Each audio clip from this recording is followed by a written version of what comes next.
Do you have an intro? Not really, no. I don't have an intro either. Let's just play the theme music then. Done.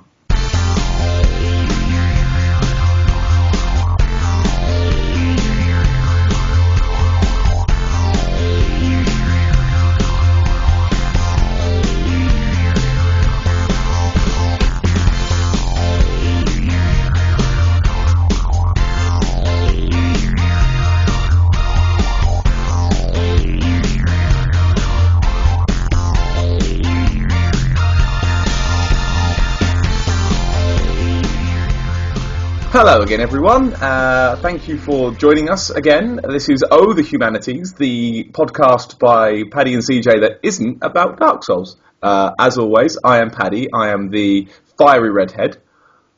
And as usual, I am the blushing brunette, sumptuous and voluptuous with my slightly further up northness. Oh, dearie dear. Thank you for joining us again. This is our fifth the Humanities, maybe? No idea. No idea. Doesn't matter. Tell them what happened. Well, this episode will be. You'll probably guess it from the title. This episode is about what I did on my holidays. Yeah, it's like a school report with. It's a school report. Yes. Those of you keeping up on Twitter would know that a couple of weeks ago I made the monumental trip up to North. To go and visit my fellow humanity for the first time ever. Went to the place known as CJ Land. CJ City. The fun park of life where I exist and earn pennies. Otherwise known as Derby. Yes. To implicate me to a place. Thank you. If it could be described as a place, not just a state of mind. No, they've renamed it CJ Land. Oh. Anyway, so yeah. I bought like a mug that had Derby written on it. Is that out of date now? No, you didn't. Shit, man.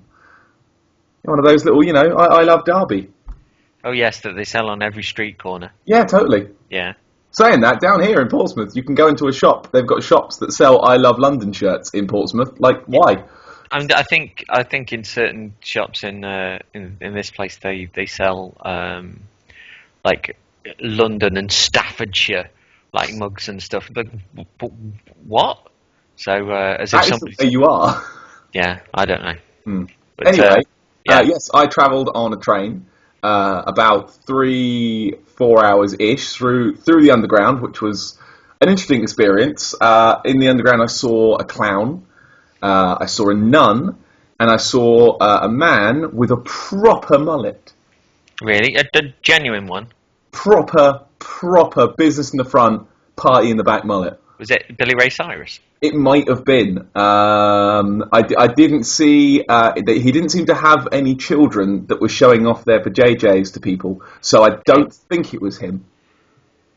You see, I don't particularly hate her for that performance. I hate her for the fact that she ruined the band American Hi-Fi. Wait, she actually did that? Yeah, she did. I made that up. No, she. I really enjoyed American Hi-Fi's first 2 albums, I think, and I think she just took the band and started writing with them, and they wrote all her songs before she went into this kind of new direction that she's in. America's new. I suppose on the one hand, it could have been sort of like, oh, well, at least she helped them kind of live better and finance themselves better, but it just seemed like the band kind of dissolved from there. And that first album produced by Bob Rock is a wee bit of a classic. Oh. Yeah, so, thanks, yeah. Miley Cyrus. There we go, that's topical. Slamming Miley Cyrus. I know. Yeah, tweet about that. Anyway, so I travelled up to CJ Land to meet my fellow humanity for the first time. It was cool. You know that awkward bit at the train station? I looked over and I thought it was you, but I wasn't certain. What, until I smiled like a loon? Wave, yeah, and sort of looked like a dick when it turned out it was someone else. And I was looking at the people getting off the trains and sort of thinking, oh, is he going to be there? And they were head glowing like some sort of orange police siren. I'm like a lit match walking down the road. Yeah. Yeah. So But yeah, and then that evening I think we've played all the video games, didn't we? we played a lot of video games and a lot of multiplayer stuff. So what we'll So do is I think this time we'll run through what we played. I think yeah, that's probably a good idea, isn't we it? played some awesome stuff. Okay. And I think the first one that we did was it Under Defeat HD. Are you sure? I think we started with Monster Hunter. No, I think I showed you that later that night. I think Huh. Under Defeat HD. Anyway, Moving on. Yeah. Okay. It's kind of old school. Very old school. Very old school. Arcade helicopter shooter in the mold of sort of your twin cobras and your tiger helis and stuff. Your 1942s. And you've got you can have two different helicopters on screen at one time, but you've got four different helicopters to choose from. One's very, very nippy. One is a bit of a chubber, but it has more firepower. Can't remember what the third one does. And then the fourth one just fires every armament ever created onto the screen at the same time, and is rather magnificent when doing so. Like reverse bullet hell. Yeah, it's kicking out like homing missiles and stuff like that at the same time, so it's kind of groovy. But we had a stonking time with that beast. It was pretty great. Like, I don't think we got past I think we managed to get to maybe the third level tops, didn't we? Yeah, but it was a good time doing it. We had so much fun with it, and it was fantastic on 2-player as well. And when I was, because to distinguish between the two of us, and so that my PS3 didn't explode, I was the kind of nippier helicopter, whilst you took the role of the one that just kicks out every weapon ever. I had guns. The big red one and you were the little pink one, weren't you? Yeah, I think so. Yeah, and that was good because we did play it with the same helicopters, and that was dumb because we couldn't tell because there's no skinning. Because I thought that one might have been sort of blue and one might have been sort of red and stuff like that, but it didn't happen, did it? No, and that was pretty stupid. So I went back to the big fat helicopter. I like the way. So it's not like a normal game like this where you just kind of go left and right and shoot directly at the screen. When you shoot, basically your helicopter will turn as you move left and right. I'm doing it with my hands, though none of you can see this. So as you move, your helicopter will kind of tilt, sort of an angle in, and then when you start shooting, then the angle will lock, and you can kind of fire at kind of cross angles across the screen and stuff. Which was a really sort of interesting way of doing it, because like a lot of time you've got something that comes directly above you, start shooting, you kind of fly away, but because you fly away, you point inwards, so you can still keep shooting at it. Well, you can while still you're shooting, yeah. You can still, because what would normally be the fire button locks your helicopter in position. If you hold that, you can still shoot up and down the screen from left to right. But there are two ways of the tilting mechanic working. One of them, which is I think is labelled normal. When you move to say the right, your helicopter will turn towards the right of the screen. And then there's a reverse option, which is my favourite, where when you move towards the right of the screen, the helicopter turned left and turned inwards. It's a more defensive option, I thought. It's because so much stuff's coming at you at the time. It's quite a busy game. There's quite a lot going on. And a lot of time you are dodging. You see something, go, oh, fuck! There's bullets coming my way. And I think that works way better. But it was just like playing the greatest old school arcade machine ever. It was really good. It was so vibrant. It kicked lots at you on screen. But when you get to things like the massive boats were superb, and the tilting of the camera. So it there was a bit where you attack a boat, I think side on, and then the camera tilts round and like the boat tilts round, and you realise you've got extra guns on the other side of the boat, and we had a righteous time with that. Yeah, and the Dragon Ball Z bombs. Oh yeah. Each helicopter's got like a charge up super attack thing, which obviously it's like your standard screen clearing special attack, but your ship kind of like goes yeah. It's proper Dragon Ball Z. I thought that was pretty damn funny. But that was a game that when Kane and Rince did their shoot 'em up special on cave shoot 'em ups, even though it's not a cave shoot 'em up, I was reminded that it was a game that I wanted to play simply because I loved Tiger Heli and I loved Twin Cobras in the arcade. So I was like, right, I'll go and have a look how much I can get that for, and I got it for something like £5.60 brand new. Reasonably priced. And that included the soundtrack in there as well. So it's a nice little kit. It's quite a basic game, all things. It's the sort of thing you'd expect to see on the PSN.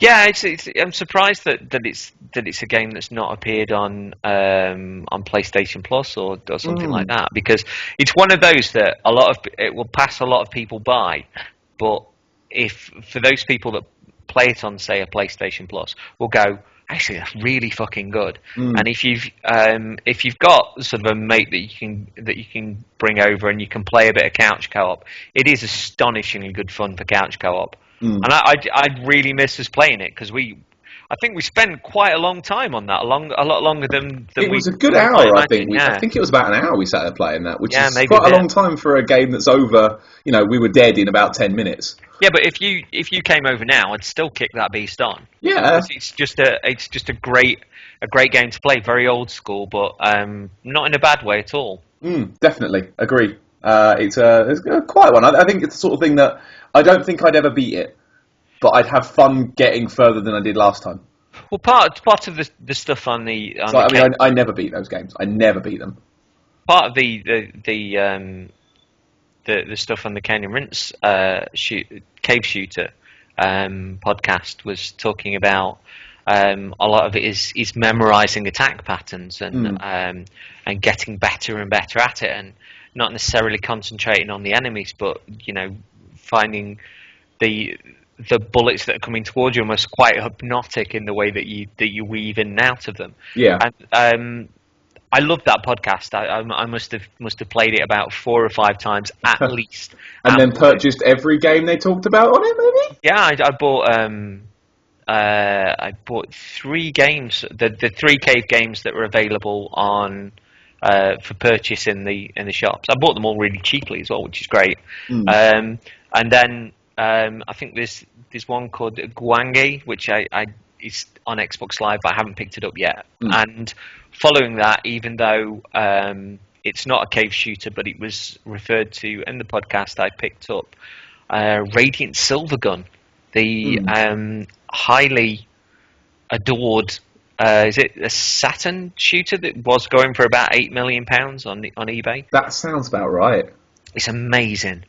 Yeah, it's seriously good, and it's weird because when we were playing under Defeat HD, we were there, we were shooting stuff. You had all the mechanics to hand, really. You had an increase in the sort of mega bombs that you could drop, but you pretty much knew what you were going at straight away. Yeah, you've got a ship and you've got guns, and go use them now. Radiant Silvergun was one of those. I played the demo a while back and was just like, no, I don't see what all the fuss was about. But I'd heard, don't judge it by the demo. So I bought it, and the interesting thing with Radiant Silvergun is that you get all of the upgrades for your ship immediately. There are no upgrades to be picked up. You've got them from the start, but it's up to you to decide which ones you're going to use for which enemies and switch between them. So it's a bit of a puzzle as to which ones you're going to go for. You're going to get your upward shots. There's one which is almost like a lightsaber, which goes in front of your ship. But when you move your ship, you can make it swing around your ship. And there's all these different variations of weapons, and a lot of it is almost like a Dark Souls thing. With well, I'm not getting past these enemies. What if I try going in with different guns? And then it builds up multipliers because you've got enemies in different colours. It builds up multipliers based on the enemies of certain colours that you kill. So it sort of takes the Ikaruga mechanic of your light and dark, which has been used in several other things since, Mm-hmm. and pushes that onto red, yellow, green, blue. So if you're going for arcade, an arcade attack on it, there's a lot of different ways to do it. By thinking, if you've got loads of enemies coming at you, thinking, well, I'm not going to shoot them all down, but there's the red ones. I killed a load of red stuff last time, so I can build up my arcade multiplayer. And you start thinking like that, and there's a huge amount of depth to it. And I wish I'd known it was 2-player for when you came to visit, because an Xbox Live sale hit, and I think they knocked it down to $4.99 recently. But it's considering the reputation that it's got, and just how incredibly good it is. It would have been a cool one to have a pop at, to be honest. Yeah. Oh, maybe next time. Yeah. Okay, so moving on from shooters. Okay, what I've done while we've been talking is I think I've written down all of the games we played. Mm-hmm. I don't think I've missed any, but we will have missed one. I've got 9 written down. Okay. Or 8. I can't count. 8. I can't count.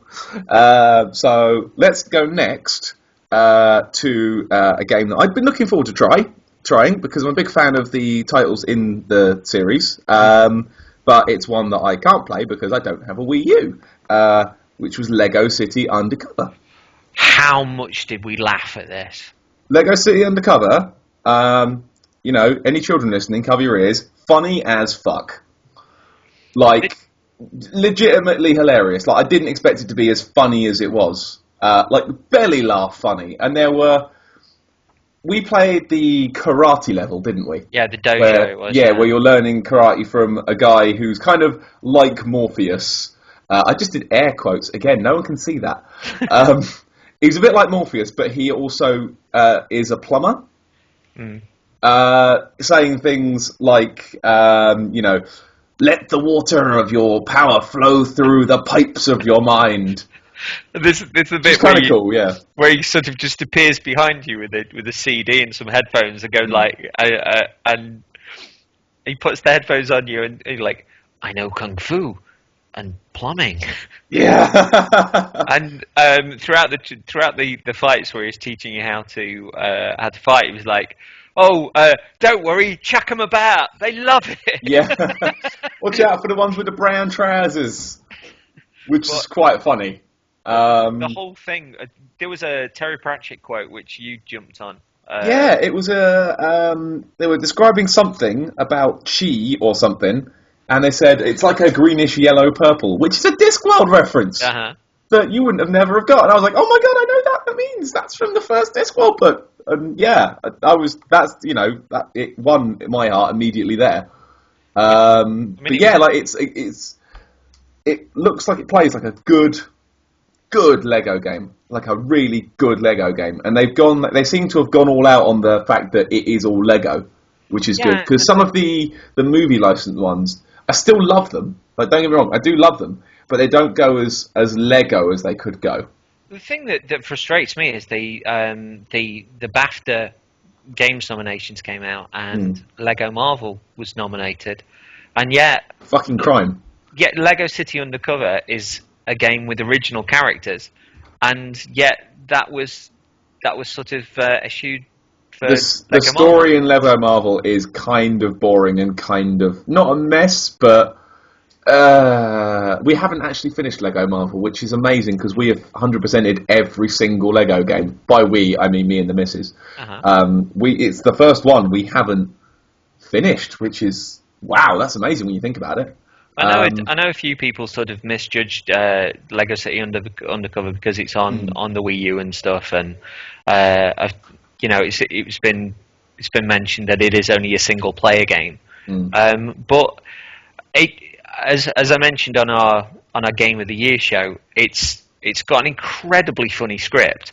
But the point where I got to the prison level and it kicked in with 5 or 6 absolutely ballpark Shawshank Redemption jokes, I was really stunned.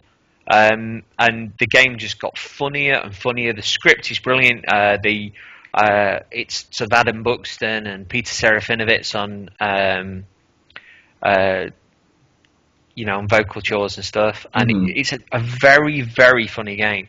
But we were sitting there, and you were on the couch next to me when I was playing it and stuff. We were both peeing ourselves laughing. It was very, very funny. I did like the part I think you were just driving about. We were just farting about trying to do jumps, I think it was. And I think one of your police handler guys called you saying, "Oh no, you have to help me, I've been kidnapped. But I'm in the back of a van, and I don't know where I am." And he's like, "Okay, well tell me what you've been past." He's like, "Well, okay, first I think I heard a railway." You're like, okay, good. And then I heard some water, I think. It's like, okay, yep, good. And then I saw Klet's Jam Shack. And he goes, "Okay, I'll be right there." Where? Like Frank Rose's ace. Amazing. He's got a thing sort of in the early part of the game, which a few people have been annoyed by, but I was quite charmed with. It was like, the police station these days, it's all compoopers. And at work, one of the songs that's on is a Kraftwerk classic. And all I hear when it comes on is Frank Rose going, "Come pooper love, do do do." But it's a really, really special game, which is passed a lot of people by. It seems to have passed a lot of video game sites by, because they can't write a fucking decent article or a positive article on the Wii U at all. And it's a great, great game. Very Grand Theft Auto in the big sprawling city and stuff. Loading times aren't great, as a slight criticism, but when you're having that much fun, it doesn't really matter. Yeah, the barreling about was great, and the smashing is Lego smashing, always fun. And do you know what I really liked about it? I really liked is when you built the bridge. The actual building animation of that was really good. And I like that. I like that about Lego Marvel is that the Lego transformations and things that you do with the Lego all looks really good. And in Lego City Undercover, it all looked really, really good.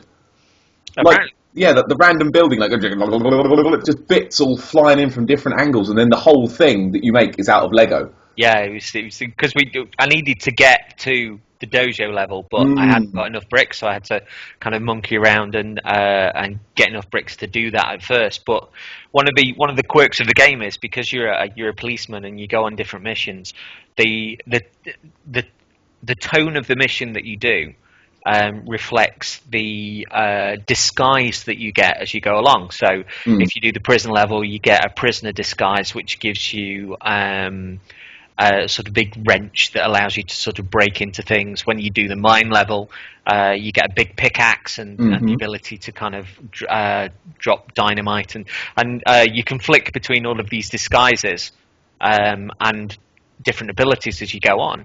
And so there's almost a degree of puzzle solving within which of those that you're going to wear as it goes on. But I've seen stuff that I've not gotten to where you start finding little Nintendo-ish stuff as you go on. Like you start finding sort of the Mario plant with the teeth and stuff that tries to start finding those growing. I've seen somebody that found a castle, and there was a flag coming out of one of the ramparts, and they jumped towards the flag, and he slid down it like Mario. It's like, really, but it's a great, great game, and I'd love more people to play it.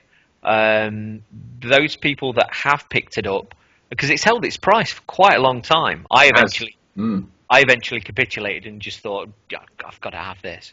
But it's held its price. But those people that have picked it up have been surprised at how good it is. Yeah. And it's a game that a kid can play, but as an adult sitting alongside them, there's a lot of jokes for you. A lot of jokes for you. In the way that the early Simpsons used to be.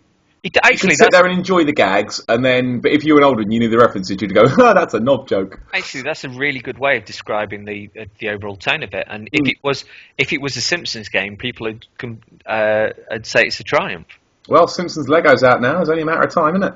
I don't know. I mean, I know there is Lego City Lego that you can buy, and there's a prequel to it, I think, on the on the 3DS, Mm-hmm. which is supposed to be all right, but obviously you can't handle that kind of sprawling world as well on 3DS, and I think the No.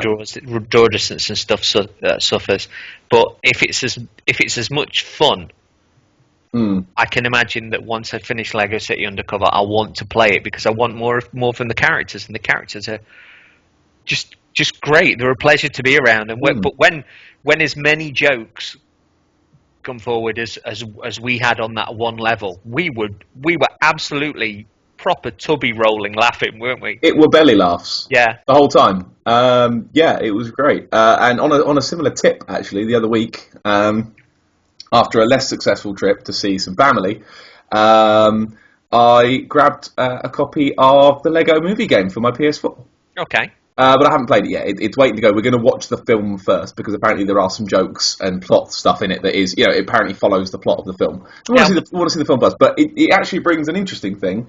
The very first game that I've gone into a shop and purchased that didn't come as a bundle with my PS4 is fucking Lego. Like, who saw that coming? It's supposed to be a great movie, though. Oh, it's supposed to be amazing, and I haven't seen it yet, but we're going to try and see it early this week, and I have no doubt that we will probably discuss it at some point in the future, because it's basically apparently made of brilliant. We have heard very good, and it's the directors of 21 Jump Street and Cloudy with a Chance of Meatballs, which I've not seen. Well, I've heard good things about. I haven't seen Cloudy with a Chance of Meatballs. I've seen 21 Jump Street and thought it was great, but it'll be. I don't know. You were saying about the DC animated Lego movie that it was pretty much the cutscenes. It is just the cutscenes. Yep, taken out and shoved into a film. So I'm wondering if that's going to be the case with the Lego movie as well. Maybe, or the other way around. Sorry, I'm fighting Quelag on a Soul Level 1 run, and I got distracted when her spidery body started throwing fire at me. Yeah, you're gonna lose. I'm probably gonna lose. Okay, so moving on. That's 2 ticked off on the sheet of all the games I think we played. Next up, we'll do this one quickly because we only really touched on this quickly. Deus Ex, the Wii U Director's Cut. Yep. I saw the pad stuff. I like the pad stuff. I wasn't so sure about the visuals because I thought I think the gold thing does make it better. That's probably just me. Yeah, it's purely aesthetic thing is I think the gold looks a bit cooler. They took the filter off, so I don't think it hurts it particularly. And I agree. It doesn't as hurt to whether it was a stylistic choice or just something to get it running a little faster. I don't know, but yeah, it's probably not as sumptuous visually. But the stuff that they do with the pad really is a little bit special as far as I'm concerned. The map on it is really good, and it's not as distracting as I thought it would be. Like you could play it and then just glance and look back, and it'll be all right. Like I was worried about it being, stare down, stare up, stare down, stare up the whole time. But it was quite an elegant way of doing it, and like putting things like the notes, the memos on there. I'm more inclined to read like a memo in a game or like an email thing when it's on something in my hands than it's on a TV screen, because if I'm sitting on the sofa, I don't want to be reading 10 lines of text off of a screen. Well, it takes a lot of the clutter off the screen as well. Things it right out. Yeah, and sort of rather than that being obtrusive, you can choose as to what you're confronted with or what you're not, and I think that's it's an interesting way of doing things. Yeah. Plus the interrogation missions were still great. I think I watched you do the one at the police station. Yeah. Played out just like how I remember it. They were still good. Like Deus Ex is still a brilliant fucking game. And I've heard that the Vita version, the PS3 port of it, does do all that Wii U pad stuff with the Vita as well, which is kind of. Yeah, I remember saying to you at the time that if it's done well, it's gonna be great. I did like as well. The one we'll touch before we move on, because it's only a quick one. The Miiverse stuff where you can leave notes. Yeah. In the level, and was it Andy Hamilton's one, which was just drawing a sign saying "Go through this door." It was Sean Bell from Midnight Resistance. Yes. It was like, go down here, nothing will hurt you, everything's going to be fine. And then there was the one and punch David Tariff and his smug little face or something. Yeah. Which was really good. And then there was one that Scott from Bitsocket had done with he'd drawn a zoo around around a screenshot of some characters. Nice. But yeah, no, it was cool. I enjoyed it. I enjoyed that stuff, and it's looks like a decent port with reason to expand it a bit, and that's good. The thing is, this is the early days of the Wii U as well. So it's to see this sort of stuff being done early on in the system when people were still getting used to the quirks and trying to master it and stuff. It's great because it just shows the potential of the system. You've got on the pad, you've got the hacking game, you've got various different maps, you've got the upgrades, and you can just even when you pick up one of the little iPad type things in the game, you scroll down it with the pad.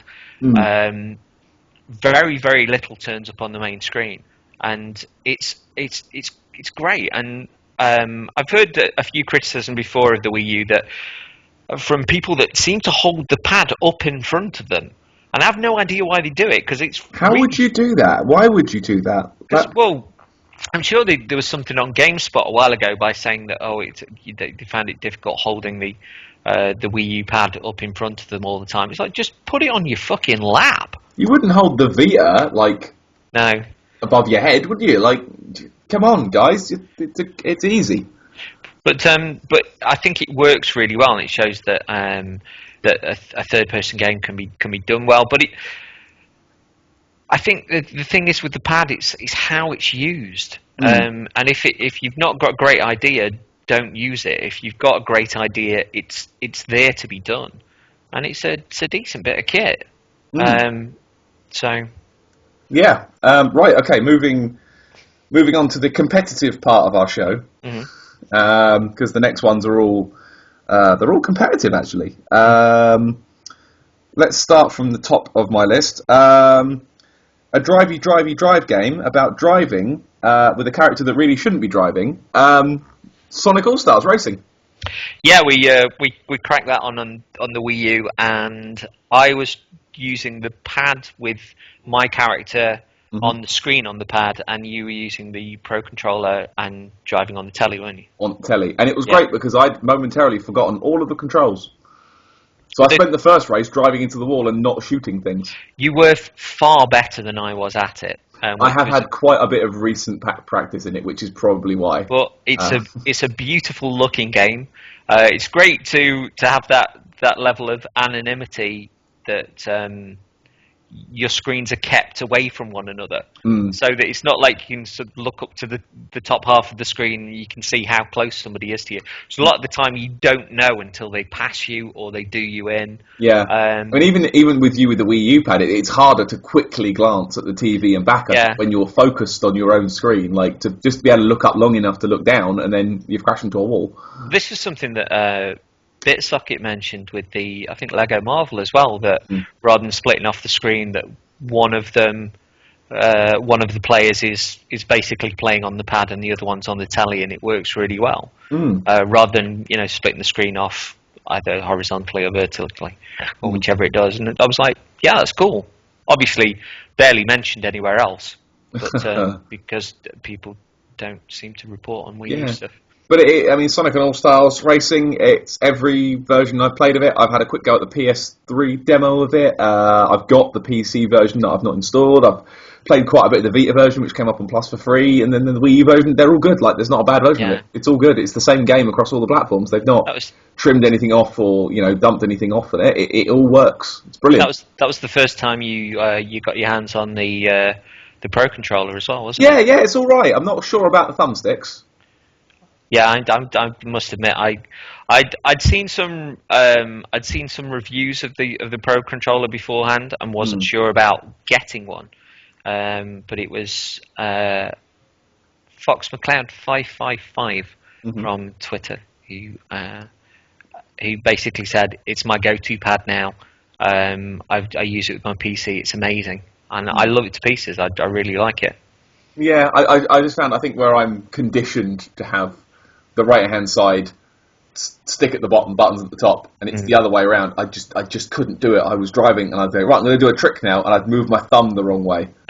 You soon get used to it though, because most systems have their own little quirks. And learning where a whole new A and B button are. Yeah, because I only really know the PS3 controllers. I don't really get on with A's and B's. I don't really have an Xbox. I don't really have a Nintendo console, other than the GameCube, where it's painfully obvious which one's A.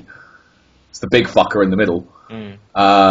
Yeah, like you say, press B to go that one. I was like, which fucking button is B? Because the buttons are below the sticks.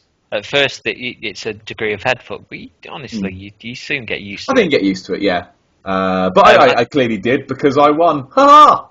Yeah, you did. You won a lot, but it's a great game, and it suits the system really well. And if you are on your own and you're playing with the Pro Controller, you can put the pad on the little cradle that's there on your coffee table, and that will completely become the map for the game. So, which is a really cool little touch, because it just feels like you've got two screens. Yeah. And as much as people can rattle on about smart glass and all that kind of stuff, it's kind of cool just to have it there to glance at when you fancy it. Exactly. So yeah, moving on quickly from Sonic All Stars, which was good, 10 out of 10, good game. Going with the coffee table. That's a good link, actually. Good link. Good pun. Well, it's a good link as well. Wii Party U. Is that what that was called? Yeah, Wii U Party, Wii Party Who, You, Wii Party Who? Something like that. Yeah. It's I needed a Wiimote, and seemingly it was cheaper to buy Wii Party U with the free remote than it was to buy one on its own, which is a bit bonkers. So for £3 less, you get a game as well. Yeah, and it comes with sort of a little stand that you can put the Wii U pad on, and it almost becomes like a little table-y sort of type thing, doesn't it? Yeah, like an arcade table. It's like a little cross that goes underneath and locks into the bottom of the pad. And we were monkeying about with a few of the games, which were, a lot of them were a little bit flimsy and a little bit neither here nor there, but there was some really good ones as well. What was the one? There was a couple of standouts, because you play them all, facing at the pad, don't you? There was the flick football one was a bastard, which was Own Goal City. Yeah, there was one that was a little bit like Connect 4, but with tops and heads and trousers. Oh, which yeah, was really good. You have to make a head, a shirt, and a trouser in a line, and if you have a straight line of them, you get a point. And then obviously, if you can get a couple of trousers being used on the same, different bodies and mixing all around, and there's some real tactical play in there. Yeah, because we had it was quite a high scoring round initially, wasn't it? I think we were kind of stumped a little bit by the fact that I didn't have two Wiimotes, because there were a certain amount of stuff that we couldn't play. Yeah. So we were just going with the stuff that was just whizzing through the tabletop stuff, wasn't it? Mainly. Yeah. But what was the? Oh God, what was the one? What was the little game where there's a rock rolling down towards you, and it's like chicken? I can't think. Yeah. Okay. So you've got your Miis are sitting at the bottom of like a little hill, so you're sort of looking top down. You've got a big spiky sort of cylinder at the top of the hill, and it will just start falling randomly, and you've got to get out of the way at the very last moment, and it times who was the bravest bro. Oh yeah, I remember now. That was great. We played that like 6 times. That was great because it's over in like 5 seconds. But it's the sort of thing. Like, yep, again, one more, again. But yeah, lots of really fun, weird little sort of tabletop games, and it's the sort of thing I'd like to see a bit more of. Like it's, having played a few tabletop arcade games, arcades and stuff like sort of Space Invaders, sitting at a desk, looking down at a table. It's great fun. Get more of that. Yeah. Yeah, on a slight aside from that, I showed you something on YouTube, which was I know what you're talking about. Darren Goggett running through Rhythm Heaven on the Wii, and we were quoting this pretty much throughout the entire time that we were together. In particular, one which has cat and a dog, is it, in two Yep. biplanes? Cat and a dog Playing, flying along in biplanes, and they like to play badminton. yeah, and they one of them occasionally goes long, and the momentum of the hits changes, and occasionally one will go like bomb bomb bomb, and And that means go slow, and then it'll go 2, 3, 4, and that means go fast. it's just bonkers. But the whole thing, if you go onto Ken Rince's YouTube channel, I think it's Rhythm Heaven. It's called, but it's absolutely superb, and it's one of those things where I might have to hunt it down because it just looked so much fun, and we were giggling so much at it as well. Yeah. Do you know what? I've been looking at YouTube videos of that game since, like, just like, I'll watch one more, and like I've not seen a bad one yet. There's one I think with a wrestler, I think, and there's a woman interviewing him, and she sort of goes, "Wobble wobble wobble, is that true?" Yeah. And you have to press A as the yeah. There was the great one with the hitting with the monkey hitting the golf ball out towards the whale, Yeah. and occasionally a baboon would just kind of cough an egg into proceedings. It just looked mental, and you could tell that Darren was having a stonking time sort of going through them as well. But we must have seen about 5 different games in that when we were watching, but they looked like there was a ton, and then there were remixes as well, and sort of legacy ones from the original game, I think. Yeah, it looked the ghost like, one looked like a bit of a doozy. Yeah, it looked great. Looked really, really fun.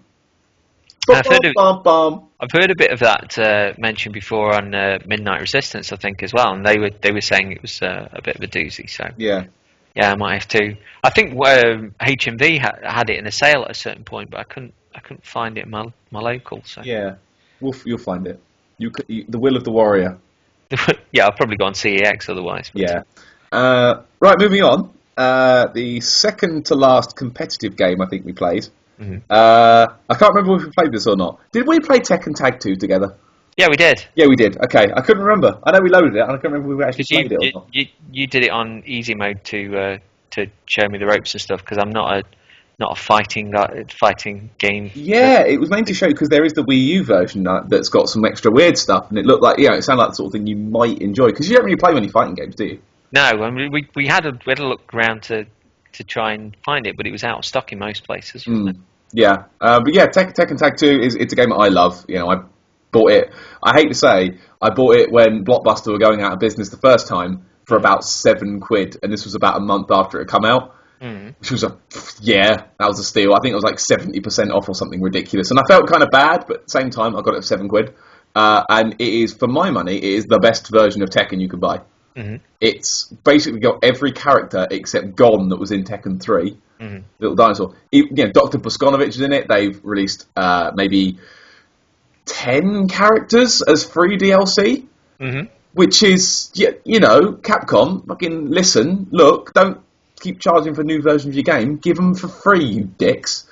They didn't charge. I mean, they charge for. I think you can buy costume DLC and music DLC for it, but nothing that actually matters. And doesn't that version come with the animated film as well? No, you're close. You're thinking of Tekken Hybrid, which comes with a kind of prologue version of Tekken Tag 2, which just has, I think, 4 characters in it. Elisa, who's a robot, Xiao Yu, who sucks, Devil Jin, and Devil Kazuya in there. And they've got their kind of film outfits on, which you don't get in the other game. And that comes with the film as well. And you can get that for about a tenner. And the film is worth watching, if only because it's shit. Like an entertaining kind of shit. Well, it gets so stupid at the end, like so anime stupid at the end, but in a funny way. But it's the thing that clues me into wanting to watch it is it's written by Daisato, who's a bit of a hero of mine.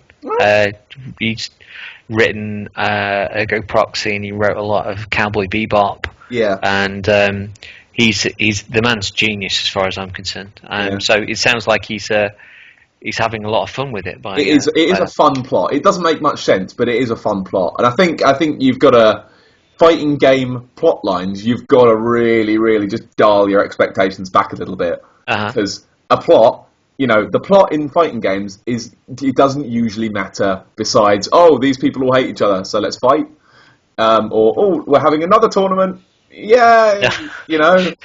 Another one. What was that bit at the end of Tekken Tag Tournament where there was the schoolgirl and there was the French girl that wanted to take her place in cleaning up the streets? But what? And it came really left of centre. It's so like the endings are all that shit crazy. I think there's a fat guy called Bob, and his ending is about him being a superhero, just jumping around, going speed and wait. Because he's a big fat guy, and then there's a similar version of his skinny clone, which is a DLC character for free, and his ending is him trying to be kind of a fat guy, but not because he's skinny, and he's not very good at stuff because he's skinny. Like, there's one ending where a couple of them fight Kuma the bear. It's so dumb, but in a really charming, non-offensive kind of way. Mm-hmm. Like, don't expect to make any sense or get anything of, sort of plot merit out of it. Just go in expecting a really good fighting game. Really good fighting game. With good tags. And, hey, there's a stage where Snoop Dogg sits in the back with caddies pimping around the outside.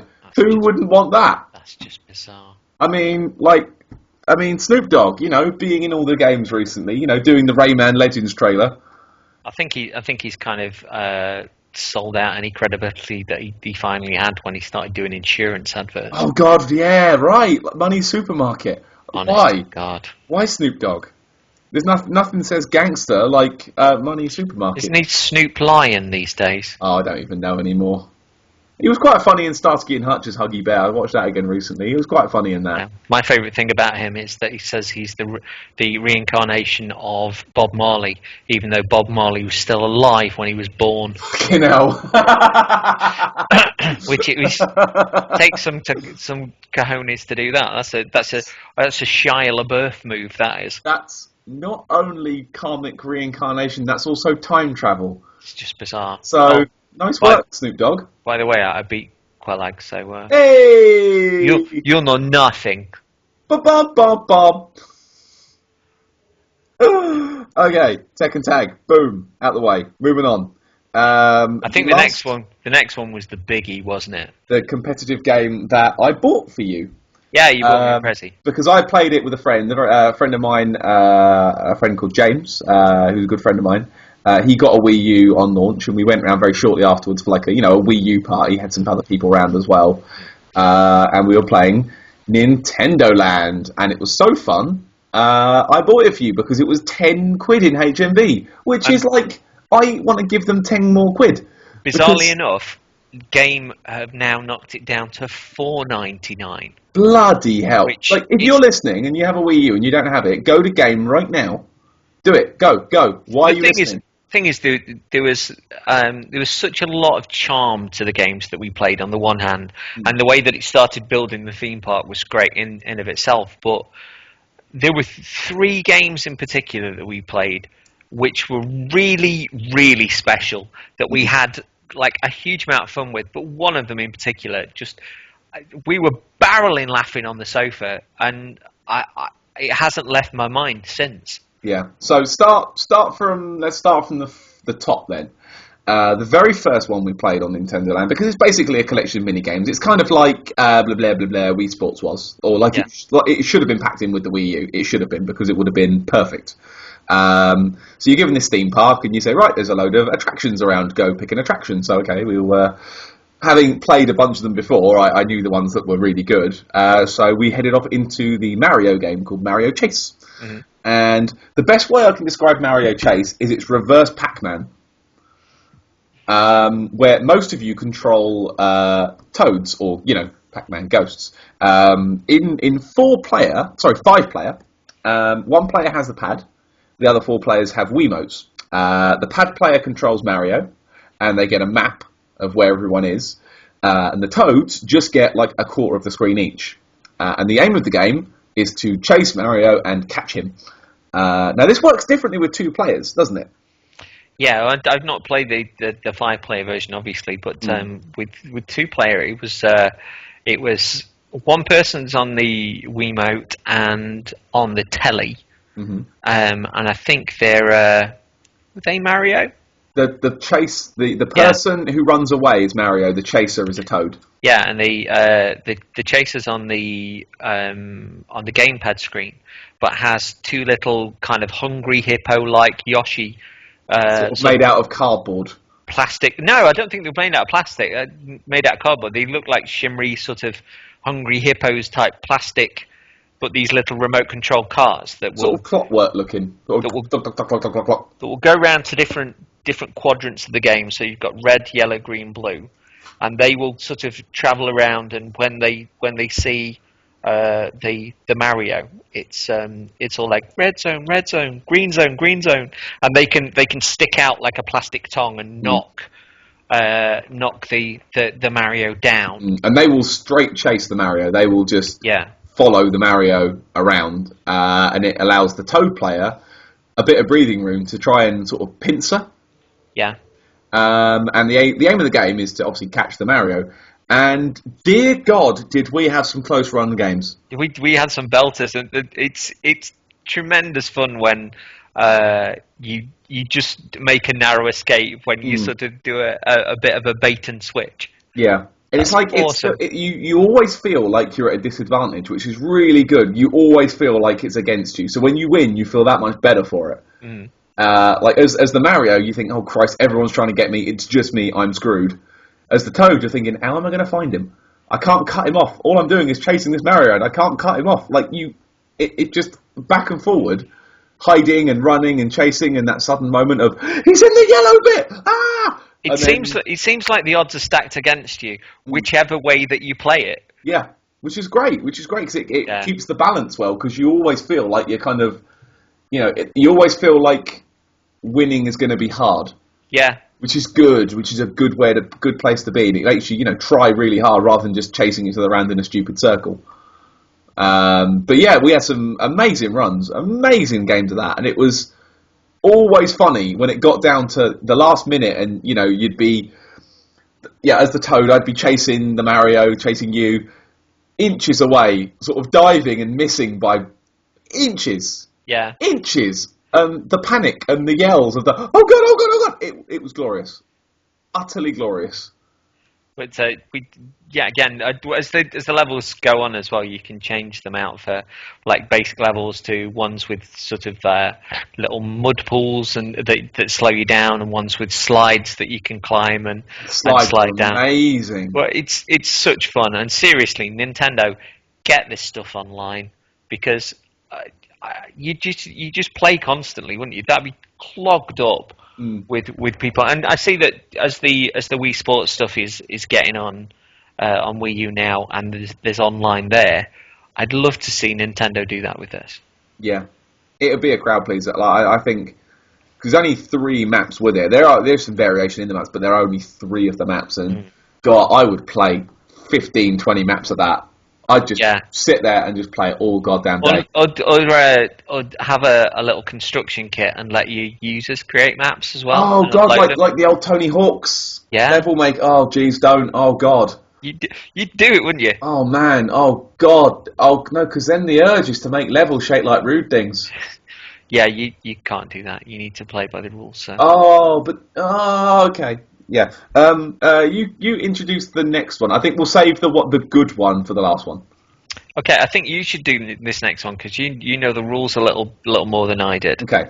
And were far better at it than I was, which was also only a slight bit of practice on that one. A running theme. So the next one is the next 5-player, in the next 4 versus 1 game. The 4 versus 1 games are the best ones by miles, like easy.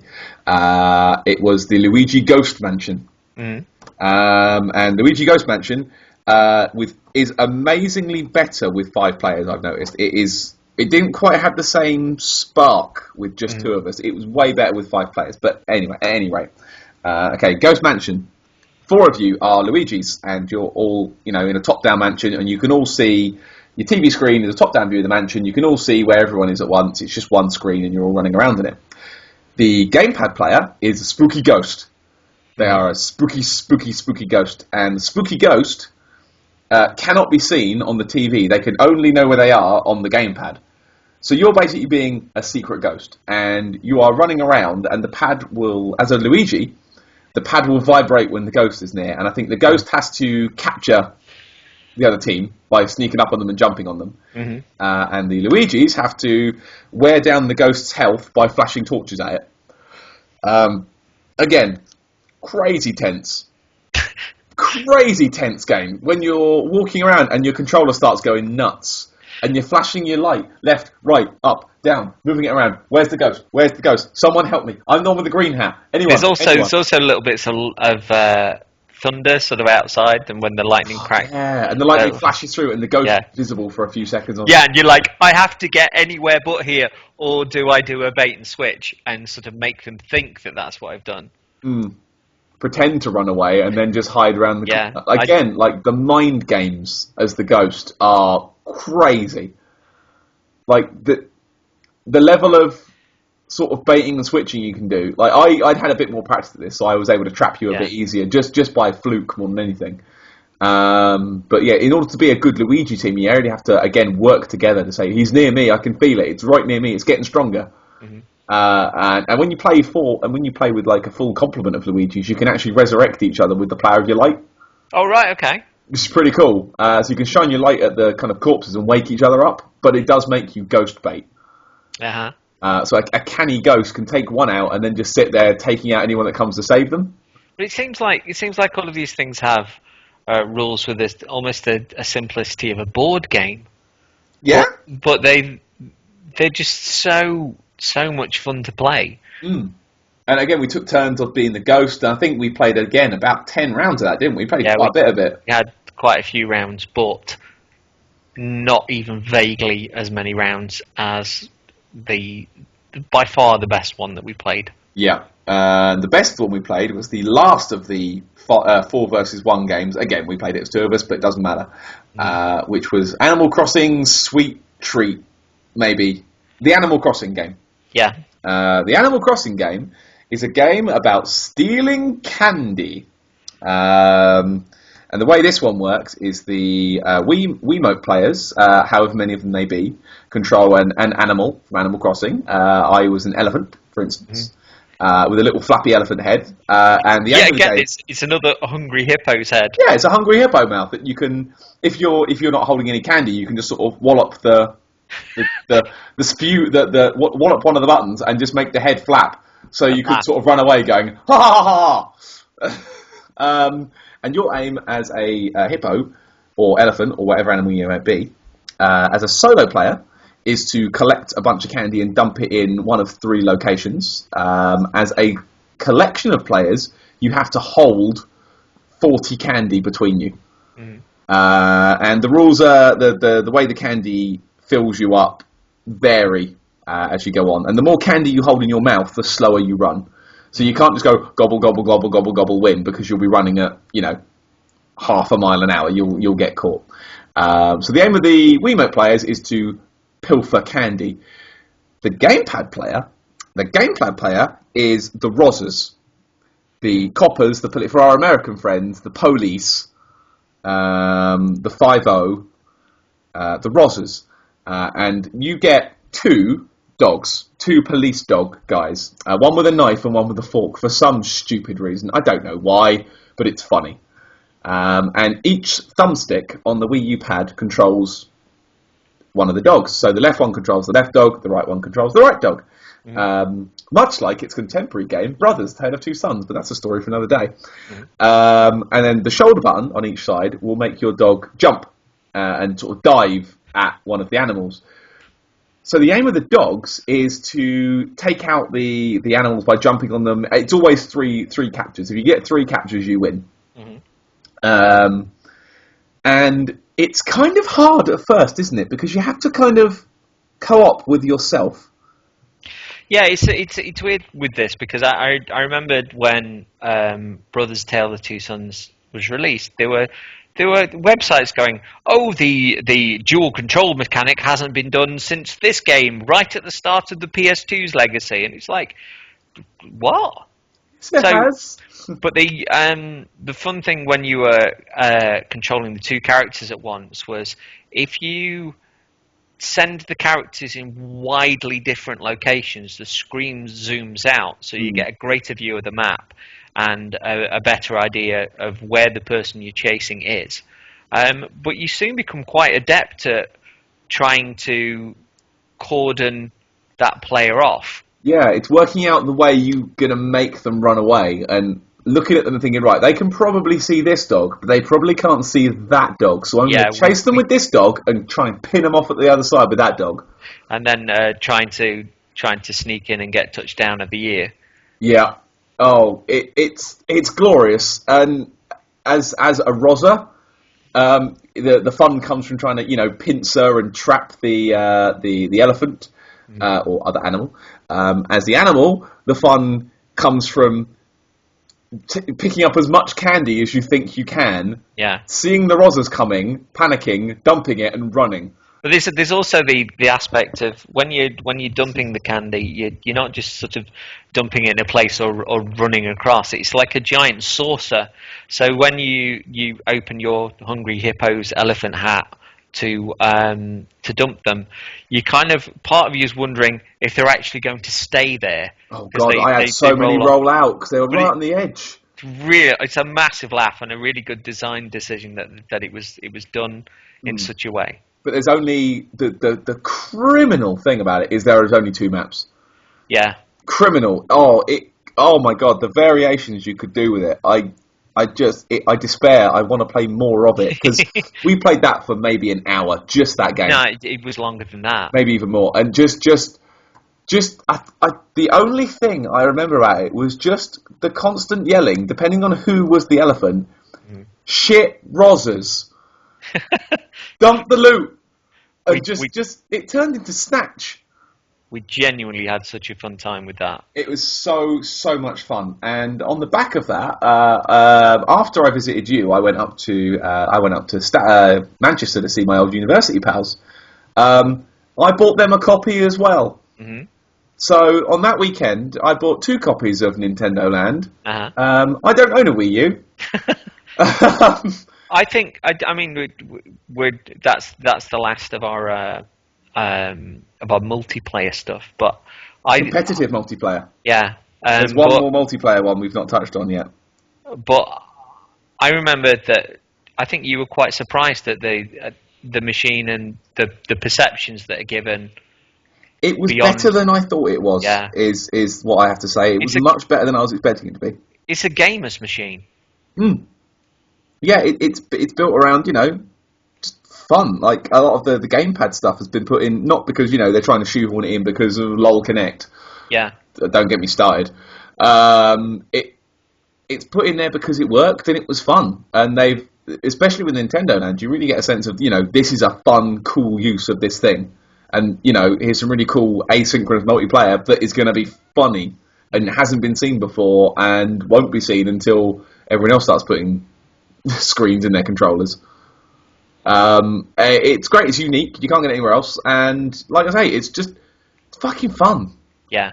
Like, I think, especially with people in a room just yelling at each other about Rosas. And again, when I went up to see the Manchester guys, again, just 4 of us with Wiimotes just screaming, "Oh God, they're at the top! They're at the top! Down the loop! Down the loop! Go! Go! Go! Go!" Yeah, it is just amazing. We had so much fun, and I'm kind of aching to play that one again in particular because it was just a joy to twat about with. C'est magnifique. So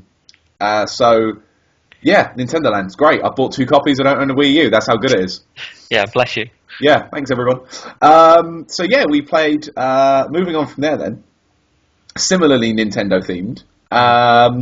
Is we had a bandy about with the new landmark Nintendo game, Mario 3D World? Oh my God. Super Mario 3D World or Land or something? Yeah, I don't know.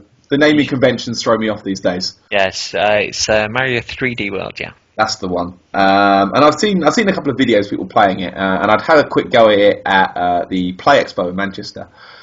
Didn't really think it was all that hot. I was like, whatever, I'm just getting knocked off the screen all the time, I don't care. We played it 4-player, it wasn't really clicking, I wasn't enjoying it. Yeah. But we thought, we'll start off from the beginning.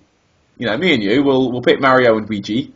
Were you Mario? I think I was Luigi, wasn't I? Yeah, you were the most evil Luigi that's ever been created. Yeah, because a lot of the fun I had, like it was just bandying about is fun. I'm not usually a fan of Mario physics, which might make me stand out like Burn the Witch. But I don't often like Mario's jumping. I find it a little bit imprecise for me, and that's just because I'm not used to it. I think it's just because I'm not used to it. But I always find it a bit imprecise, and I missed a few jumps at the start that annoyed me. Like I shouldn't have missed that.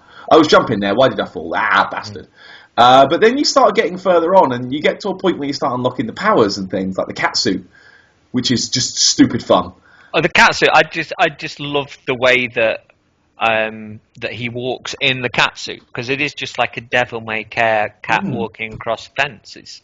It's funny, and the one I liked is when you do a jump and you attack from the jump, and you just dive forwards. And I think I got like a kill from over quite a big jump. By clambering up and just sort of diving across like going, I'm going to get you!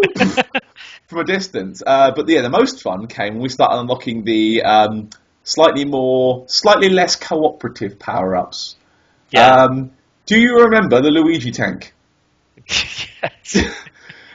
So there's one of the missions which is it's like a homage to one of the early ones where you're running along like a big tank cruiser for, I think it's Mario 2 had that in, where you're running along like a big sort of battle tank thing with lots of tank things shooting at you, and one of the power-ups you can get basically turns you into a mobile turret, a constantly firing mobile turret, so you can't not fire. Like it's going to go bam, bam, bam, shooting out shells the whole time. And I think I killed your Mario 5 times. Yeah, you were an evil genius at this game. And as much as, at Christmas I played it sort of single player and was sort of marveling at the invention. But it is a completely different game in two player. Yeah. And I know you weren't sure about it from when you played. Was it 4 player at It was 4 player. Expo? Yeah, it was 4. But there was a perfect degree of chaos, I think, to the stuff that we were playing. It wasn't too crowded. It was just right. Yeah, totally. 2 players is enough, I think, for it not to be just Spamfest 2012. I think it was a good amount of players, especially when we started realising we could pick each other up. Oh, that was great. Immediately, it's, I can pick you up, throw you off the edge. There's a level of invention that the game has, which is phenomenal. And some of the stuff, like I still think that the water park bit where you get onto that inflatable gummy dinosaur. God, yeah, and you're going down the boat. Right. But on 2 player, you both have to kind of lean in the same way and stuff. That it looks astonishing. It's one of the most beautiful looking things I've ever seen. It just makes you want to go and buy a massive bag of Haribo afterwards. And the fact that you finish sort of the amazing water park game, and then he just gives you a little wave as you walk on. But the game starts getting trickier and trickier as it goes along as well. Yeah, I think we played maybe a couple of hours, didn't we? 2 or 3 hours, I reckon. We played quite a lot of it, and it was getting to the hard bits as we were sort of closing out. I think we managed to run out of lives, didn't we? Yeah, but we'd also got some fantastic power-ups that kicked in as well. Oh, not just the power-ups. Remember the snowman level? Oh yeah, breaking apart snowmen with their own torsos and then just chucking them at you. And just the game was you were avoiding me chucking snowballs, which was brilliant. I think because of that, dickheadery on my part, didn't we manage to get a timeout on a level? Like, why is that still a thing? Well, the weird thing is, like, I'm quite a meticulous player. I'll try and search everywhere and grab all of the things. And on the single player, there was a lot of points where I didn't get to do what I wanted to because I was twatting about, and then I'd do the level again and I'd know where everything was, and I'd be like, what was the fucking about that? So yeah, there is that degree, but it just pushes you to be faster and to get better and better times as things go along. And not losing your double cherry clones. Yeah, I did. Jeez, I lost so many Luigis off screen. Like, where are you, Luigi? And I knew they were there, but I couldn't work out how to make them all run so they'd go back together. Mhm. It was hard. Whereas you seem to have like a nice little tight knitting group of Marios every single time, and I was quite jealous of you. Yeah, well, you would.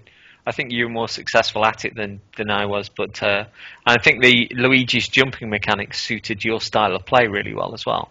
Yeah, Um, leaping about with gay abandon. but it was just a. I mean, what did you think to the level of invention that the game has? Really cool. Like lots of ideas that, in a similar way to Tearaway, Uh-huh. you know, here's an idea, here's a cool thing. Right, that's done. Next level, next idea. Like it didn't fart about like the level with the shadows in. You know, use the shadows in a really cool way a couple of times, and then we move on. Yeah, there was that point where suddenly there was something that you couldn't see on screen, and that's when you realised that you could run into the screen. Yeah, the shadow of a coin, wasn't it? Yeah, it was just, and there was such a focus in the game in general of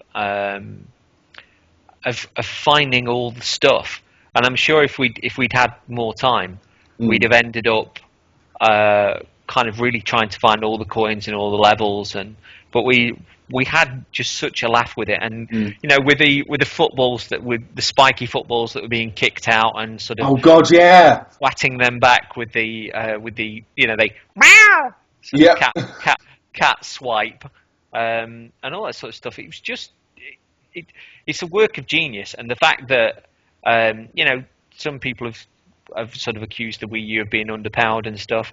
That to me is invention going on, because it looks pretty as anything, and it moves at quite a clip as well. Yeah, yeah. The only thing I was slightly not disappointed, but just interested to see it. It didn't really use the pad at all, did it? Like, No, well, not really, but I don't think it needed it, did it?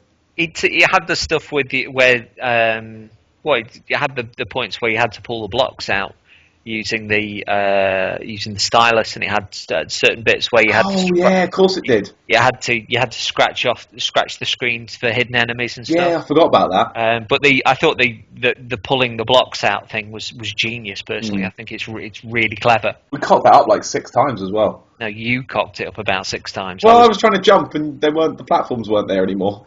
If there was anything that I was actually all right at, I think it was that. Well, we didn't fall to our death. You always caught us. Yeah. But it was always close. But yeah, no, it reminds me of in the way that I want you want to go back in the levels and scour them for stuff. The Lego games again, like the first, me and Laura would sit there and we'd scour that game. We'd scour it clean. We'd get everything, and it's the sort of thing I could see us sitting down and doing that with. If I could stop team killing for 5 seconds. I think within this stuff it shows a console that's different to the other two. And if you had a PS4, on the face of it, especially at this point, perhaps an Xbox One wouldn't be different enough for you to get one, but a Wii U might be. Likewise, a PC gamer that feels that they don't need an Xbox One or a PS4, it's going to be something different to that which they play on their machine of choice. So something I would like to see on the Wii U.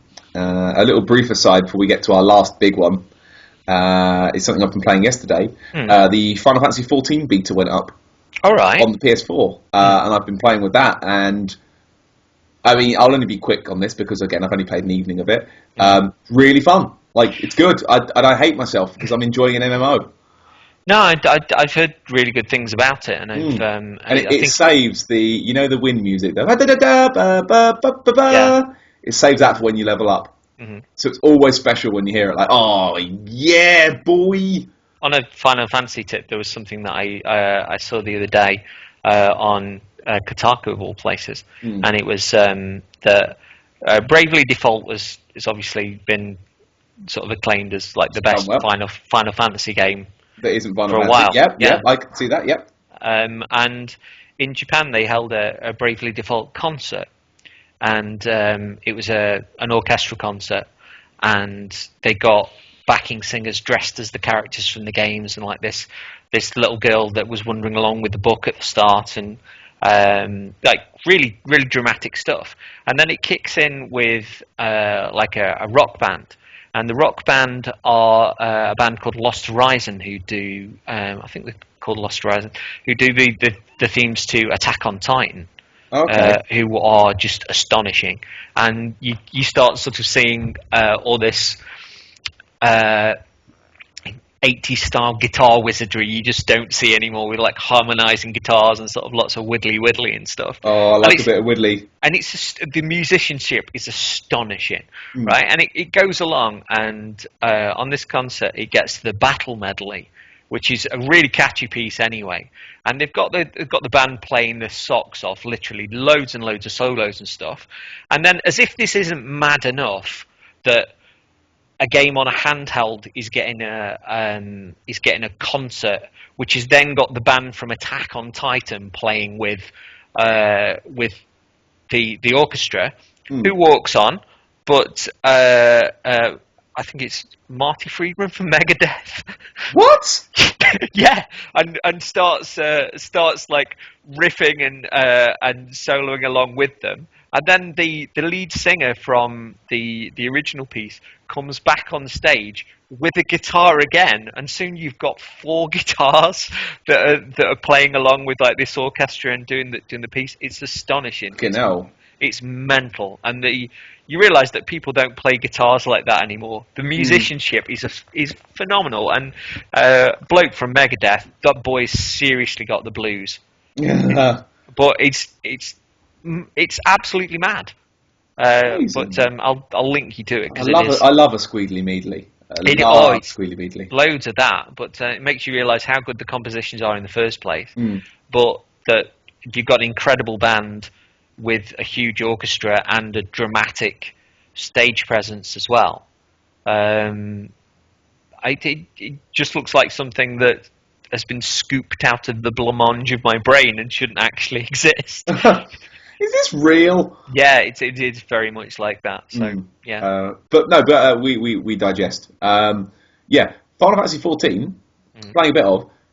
I think it would work really well on the Wii U.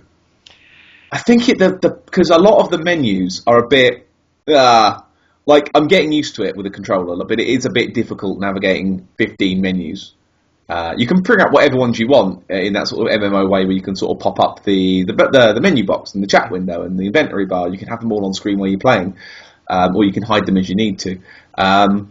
Stick that on a pad. Yeah. Keep the screen, and then you could touch the one you want to use. Whereas navigating to the menu you want to use while you're still running around can be a bit fiddly. Like, put that on the pad. I actually let me plug my Vita into it and let me use it like that. I actually wonder if the likes of Mario Kart or Smash Brothers is going to be a system seller, as to if the machine does gain the traction that, say, the 3DS has gotten, as to whether we might see a little more of that kind of stuff, because it's the system's begging for an RPG. You're right, and it would do really well to if it got one, because of the stuff that the pad can do. And I know a few folks will go, "Oh, it's just do menus and stuff," but it just takes all that shit off the screen. Gives you real estate to work with. Yeah. Yeah. No, get it on there. Squeenix, it's good. And I've only played an evening of it, but I had good fun with it. And one of the emotes you can do is air quotes.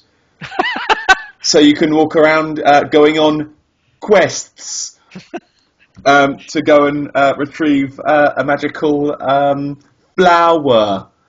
Oh, I'm going to play some Final Fantasy.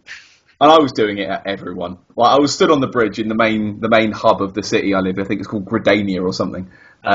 Just stood on this bridge with all these, other players running past, just air quoting constantly. And no one was paying any attention. I was quite upset about the whole deal, really. I wanted someone to stand and point or air quote back or something, but Do a good gesture. Yeah, there's some good gestures in there, but yeah, that's a game. That's a thing for another time. So let's move on to the last one. Yeah, so I showed our boy here Monster Hunter, because I've not really gotten into the Monster Hunters in the past, but I've always had a kind of yearning to to love it more than I've actually loved it. So Monster Hunter 3 Ultimate's taken over my life, and I've constantly rattled on to you about how much fun I'm having. Even if I had sort of a long day at work, I'll just jump onto the online side of things and go on to Your other love people. of Monster Hunter, I believe, is well documented at this point. Yeah. Yeah. So it's interesting to then sit down and run you through some of the things that you can do, show you the stuff that's on the gamepad, and at first I ran you through some of the armors and stuff that you could get, and we spent ages just looking at the armor and going, "That's really cool." It was the hats. Yeah. We spent 15 minutes looking at friggin' hats, man. Yeah. It was great, and we were going through it. Oh, that's a good hat, and like, I know you were saying that, you know, wearing outfits from the same set give you bonuses, but man, I would have ignored that. I would have made something that looked pimp. I would have just said, no, what? No, I don't care about stat bonuses. The top hat has to go with that cloak. It just has to. It just has to. Because I've got quite an eye for that. Like, I spend a lot of my time in Dark Souls just thinking up stupid outfits and just trying things on. That's where Mrs. Havisham came from. Yeah. Which is, for those who don't know, Havel's helm, Havel's gloves, and Dusk of Ulaseel's dress. Beautiful, darling. It's beautiful. Mrs. Havisham! Again, I digress. But yeah, no, just like... You just said I digress. I digest, I was trying to say. There's an advert on Skype of the little kitten in the McVitie's thing, and it's making me think of biscuits, and, you know, digesting biscuits. Digestives, that's the one. And it's throwing me off slightly. This kitten's staring at me from this biscuit packet. What were we talking about again? I've got stuck. We were talking about Monster Hunter. Monster Hunter. Yeah. I'm really, really impressed that every single goddamn hat and every single bit of outfit is different. Yeah. Like, they're not just palette swaps. It's not just, this is the leather armor, this is the improved leather armor, this is the hard leather armor, oh, this is the reinforced leather armor, and they're all just the same thing with different damn skins on them. They all look different. Yeah. Wildly so. And because a lot of the time, if you've skinned a monster, you've got two options as to what you can do with it, and some of those relate to the class that you'll use it with as well. But the armors are really different. I mean, one of them will stack the majority of the stats up in your defense. The other will give you lesser defense, but take a number of those points and put it into, say, fire defense or elementals and such. Yeah. But the actual looks of or the variations on the armor between those classes is pretty huge, and we went through loads, and a number of those were unlocked as well, and it was fun to go through them and go like, oh my god, that's really cool, and we stayed there for ages going through that stuff as well, didn't we? Yeah, and sort of looking at the different weapons, and you can definitely tell. Like, I was starting to get, by the end of it, I was starting to be able to tell, like, what set a thing was part of by what it looked like. There was the monster in the beginning, the one with the glowing green blob hands. Yeah, the Duraboros, I think. Duraboros, maybe. Yeah. I was fighting that the other day, and it's an absolute bast. Yeah, but you can tell the stuff that comes from it, because it looks like it, you know, and it's very obviously made from bits of that monster. On a similar note, you went on an online hunt with 3 other people. One of which who was dressed like a butterfly somehow, which was pretty brilliant. Yeah, this is one of my regrets with Monster Hunter that I didn't start as a female character, because the armors for the lasses, I think, are far better than the ones for the guys. They're pretty flamboyant, aren't they? Yeah, you get like teddy bear armors and butterflies, and they're just really, really quirky and really cute. But yeah, you went on a quest and you met a monster you've never hunted before. Oh my god! The bugger with the big tail. It was amazing. Like, imagine a really fat, thundering, like T-Rex like dinosaur with essentially a tail that had like a mace ball on the end of it. If you're up on dinosaurs, think about the Ankylosaurus and you'll know what we're talking about.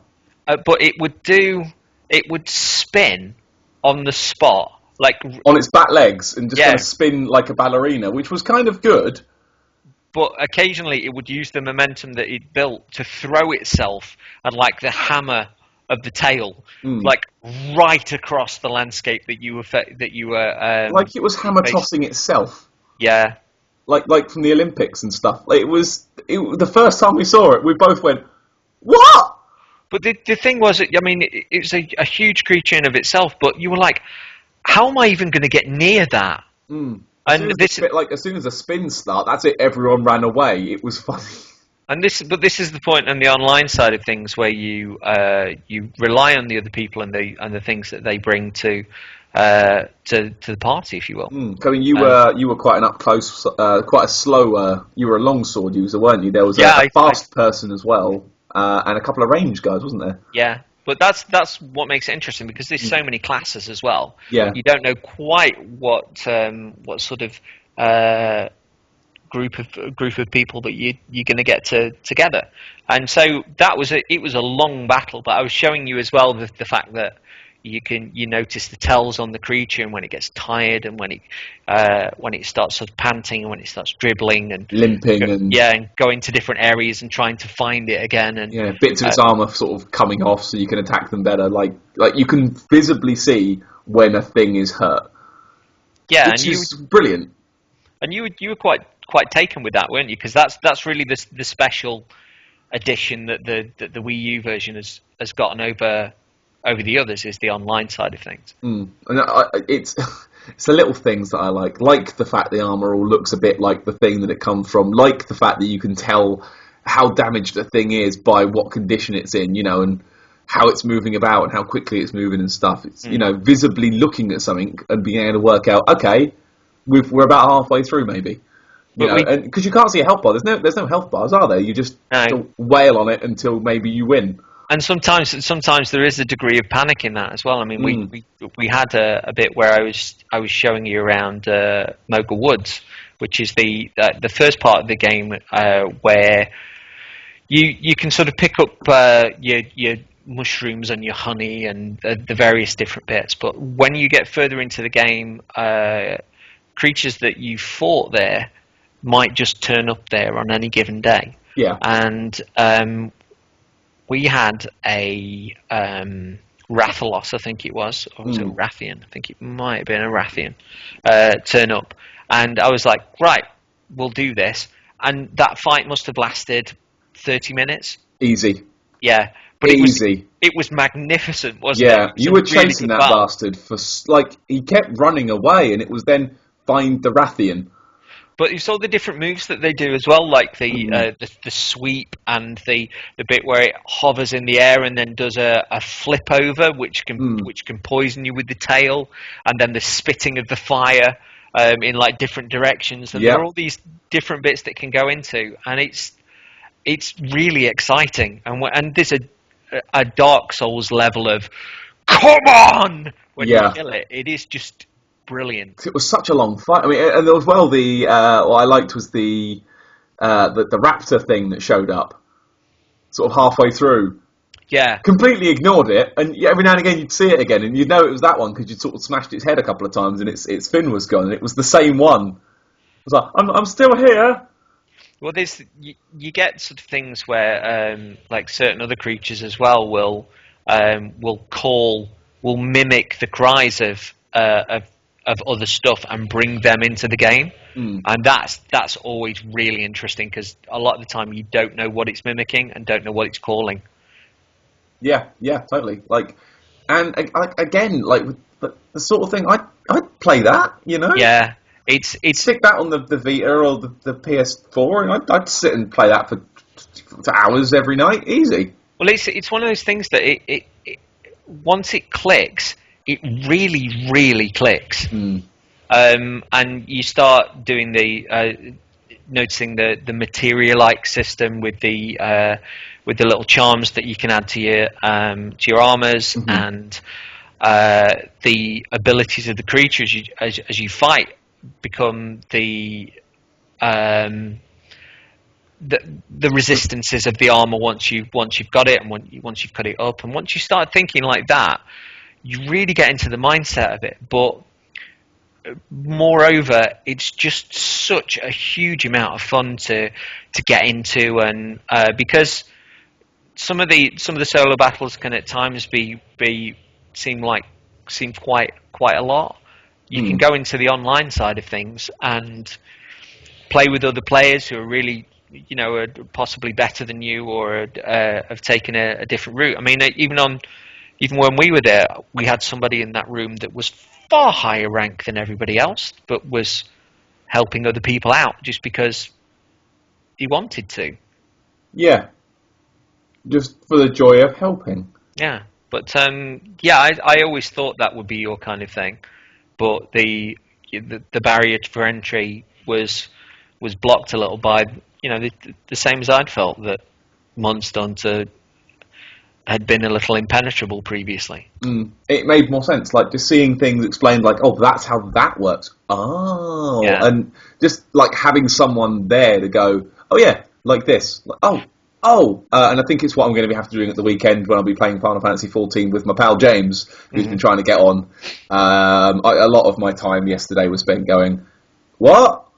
And then like, just press square. Oh, I had people that helped get me into the game, which really helped. And even when I was saying sort of stupid stuff that I really had no clue about, they were really gracious. And a lot of experienced players will always jump into the novice rooms and help folks out. And even a few weeks ago, where I Nintendo Life did a Monster Hunter event on the and when the main room was kind of closed off, I started up a secondary room, and there were people in there that were turning, oh yeah, I just bought the game today, and the general opinion was like, oh, we can crack you through the important quests and get you up to like a level 3, and we were going on their quests and helping them, and I really dig that when a community's not sort of noob.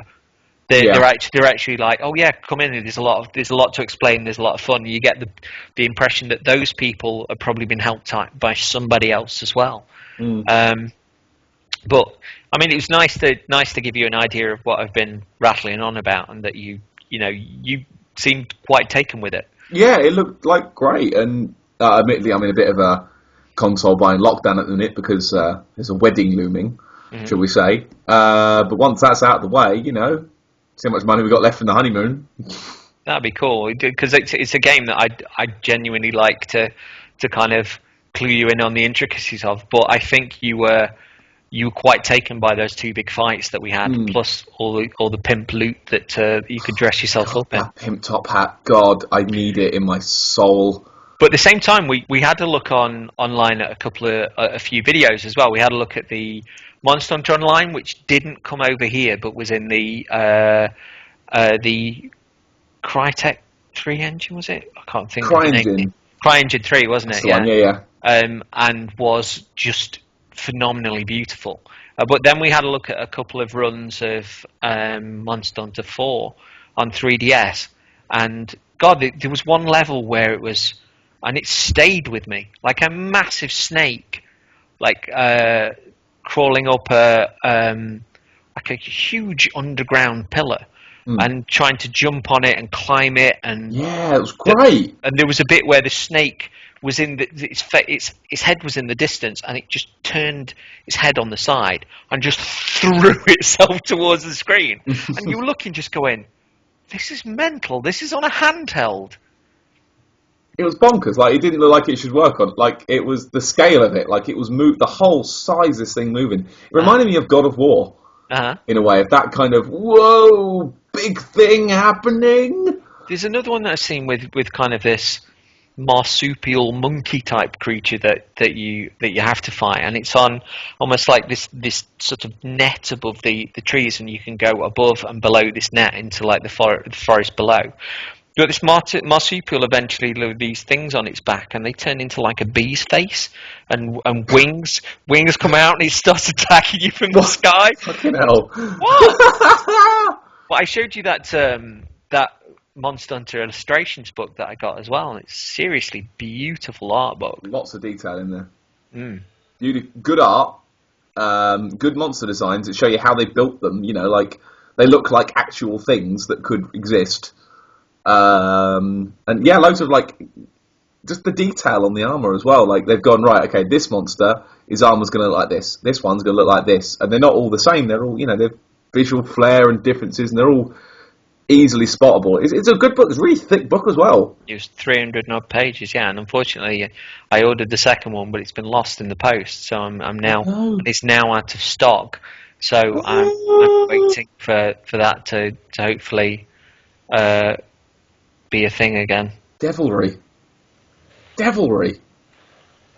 But yeah, no, like Monster Hunter impressed. A game that I've not really cared for before. I've tried it myself on the PSP, and didn't really get on with it. But just seeing it working makes more sense, and it seems like the sort of thing that I could get into. But I know we've had a lot of fun with some of the bosses in Dark Souls, and fun.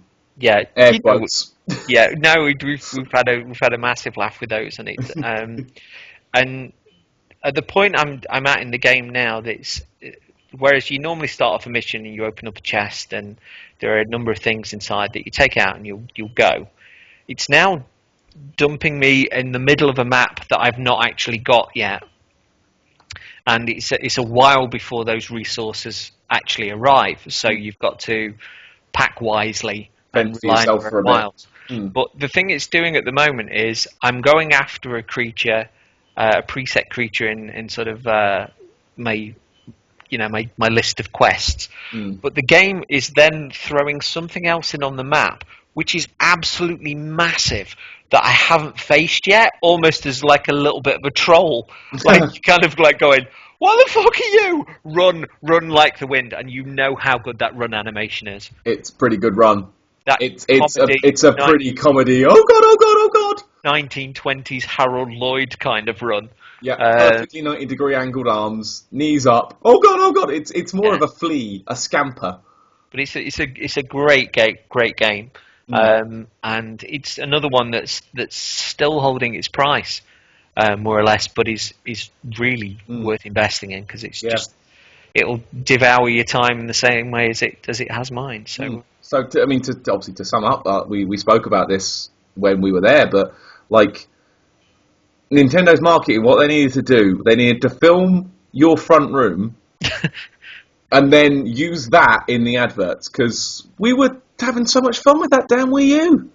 Well, the thing is that I was recommended it by two podcasts by Midnight Resistance, which are really joyous and really fun, and I just thought, yeah, I'm going to have a go for that. That sounds good. And the Monster Hunter stuff was calling to me in a way that to fill the void between Dark Souls 2. And I was like, yeah, I at that point I'd been working again for about 7 months, but hadn't really treated myself after being out of work for about 2 years.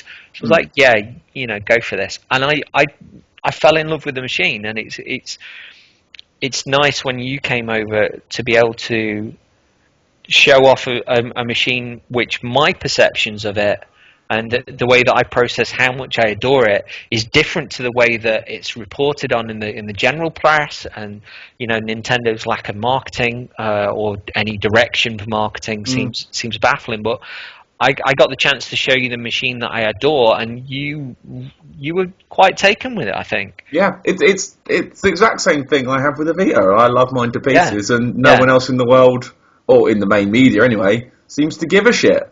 I know it's beautiful though. It's so much fun. But I know that the lads at BitSocket sort of bought Wii U's before Christmas, and they love theirs. Mark Katansky on Twitter's just recently bought one, and he loves his to bits.